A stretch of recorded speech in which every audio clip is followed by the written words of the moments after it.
মার্কিন president Donald Trump স্পষ্ট জানিয়ে দিয়েছেন, ইরানের সমৃদ্ধ ইউরেনিয়াম এবং হরমুজ প্রণালীর উপর নিয়ন্ত্রণ চায় ওয়াশিংটন। এর জবাবে তেহরানের অবস্থান এখন আগের চেয়েও কঠোর। ইরান আবারও যুদ্ধের জন্য তাদের সামরিক বাহিনীতে অস্ত্র বাড়াচ্ছে। ইরানের সামরিক কর্মকর্তাদের দাবি অনুযায়ী এই যুদ্ধের পরেও ইরান তাদের ড্রোন উৎপাদনের হার 10 গুণ বাড়িয়েছে এবং তাদের মিসাইল উৎপাদন ইতিমধ্যেই স্বাভাবিক করেছে।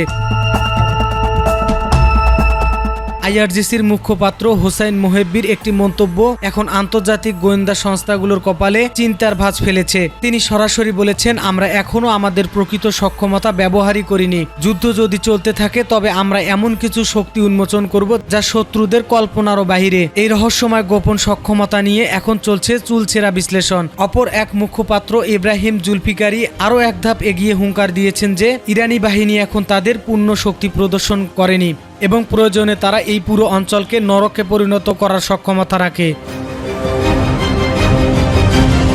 কিন্তু প্রশ্ন উঠেছে ইরানের শীর্ষ নেতৃত্বকে নিয়ে। সর্বোচ্চ নেতা মোস্তফা খামেনি বর্তমান পরিস্থিতিকে কেবল একটি বিরতি হিসেবে দেখছেন। তার সাফ কথায় এই যুদ্ধবিরতি মানে যুদ্ধ শেষ নয়। সম্প্রতি ইরানের বেশ কয়েকজন শীর্ষ সামরিক কর্মকর্তার হত্যাকাণ্ডের পর ধারণা করা হয়েছিল তেহরান হয়তো কিছুটা দমে যাবে।